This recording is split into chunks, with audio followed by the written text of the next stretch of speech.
Assalamualaikum warahmatullahi wabarakatuh.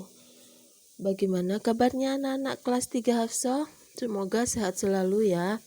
Bismillahirrahmanirrahim. Kita akan belajar fikih bab 2, hukum sholat berjamaah. Kemarin kita juga belajar tentang sholat berjamaah, tapi tentang keutamaannya. Wah, hebat sekali berjamaah itu. Keutamaan sholat berjamaah. Apa saja, ada yang masih ingat? Nah,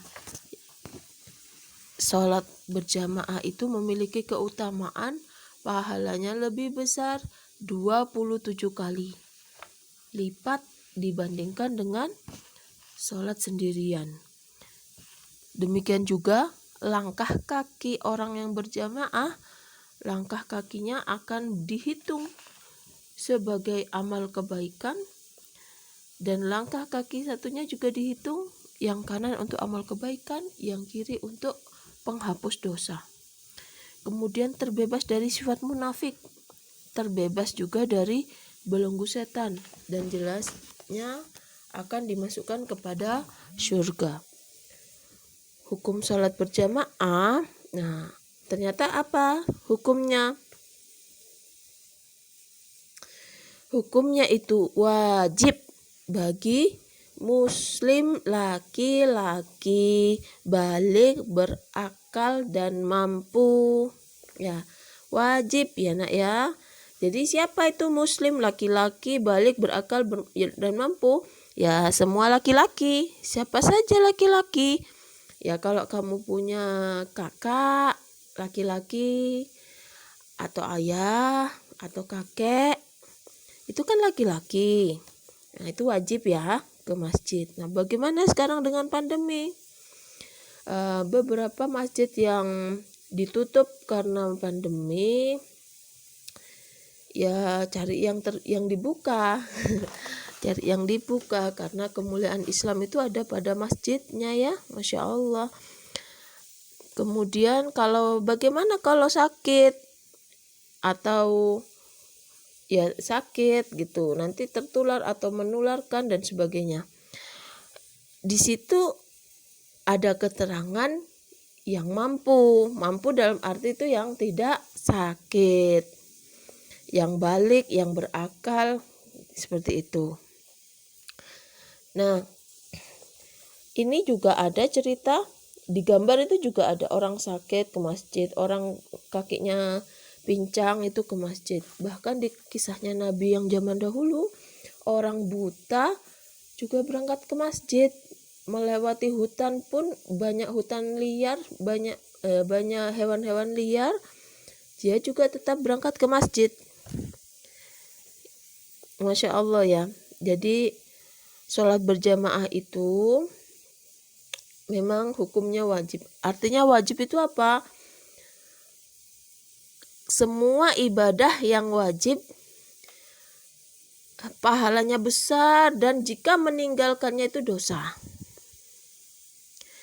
Dan tidak ada pahala sunnah apapun yang bisa menutupi dosa dari ibadah wajib, karena sangat besar pahalanya. Maka kalian perlu belajar juga tentang hukum-hukum ya. Ada hukum wajib, ada sunnah, ada makruh, ada haram itu. Nah, kan tingkatannya seperti itu. Kalau hukumnya wajib, tidak ada yang bisa, pahala sunnah yang bisa menutupi pahala wajib, karena terlalu besar pahala wajib itu. Maka kalau kita gak bisa melakukan hal-hal yang wajib, segera minta ampunan kepada Allah, segera menebusnya dengan kafarat atau dengan bersedekah atau dengan taubatan nasuha, seperti itu. Karena Allah Maha Pengampun. Kemudian yang ini, perintah sholat berjamaah itu ada pada surat dalam Al-Quran, yaitu, dan tegakkanlah sholat, keluarkanlah zakat, dan rukuklah bersama orang-orang yang rukuk. Al-Quran Al-Baqarah surat 43.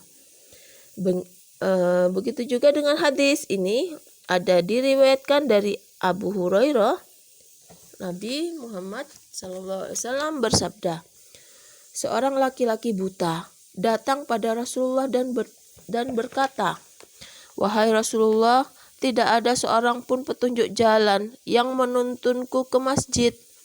Lalu ia meminta keringanan dari Rasulullah untuk salat di rumahnya. Kemudian Rasulullah mengizinkannya untuk salat di rumah. Kemudian tatkala ia pergi, Rasulullah memanggilnya dan bersabda kepadanya, apakah kamu mendengar azan? Laki-laki buta itu menjawab, iya. Rasulullah bersabda, maka penuhilah seruan tersebut untuk melakukan salat berjamaah di masjid. Hadis riwayat Muslim. Maka panggilan azan itu, Masya Allah ya nak, sebenarnya panggilan azan itu adalah seruan Allah, sambutan Allah untuk semua umatnya. Siapa yang mau minta tolong silahkan. Sekarang saatnya, silakan bersolat, dan Allah akan membagi-bagikan rahmatnya kepada orang-orang yang sholat, yang memenuhi panggilannya. Itu panggilan dari Allah, adzan itu. Ciri untuk keberkahan, ciri untuk keridhaan Allah yang akan dibagi-bagikan oleh Allah. Penuhi panggilannya Allah. Datangi panggilannya Allah itu untuk sholat. Ini bahaya meninggalkan sholat berjamaah. Apa? Ya ini, khawatir hatinya tertimpa kemunafikan, khawatir jiwanya dikuasai oleh setan. Ia telah berbuat kemaksiatan yang besar. Nah, semangat untuk sholat berjamaah ya, apalagi pahalanya 27 kali. Masya Allah ya. Kalau kita sholat itu pahalanya 1 kali. Nanti dicatatnya 1. Kalau kita sholat berjamaah 27 kali, berarti betapa banyak ya pahala kita, tabungan pahala kita betapa banyak. 1 kali sholat dinilai seperti 27 kali sholat. Ya, semangat ya anak-anak. Semangat untuk berjamaah di rumah. Walaupun kita akhwat ya, boleh kita berjamaah juga, tapi di rumah juga boleh, dan pahalanya sama, 27 derajat. Berjamaah dengan umi bisa, dengan sesama perempuan. Cuman 2 orang saja, itu syarat berjamaah minimal 2 orang. Enggak apa-apa, salat di rumah. Semangat ya. Nah, demikian pelajaran fikih hari ini. Ustazah akhiri. Assalamualaikum warahmatullahi wabarakatuh.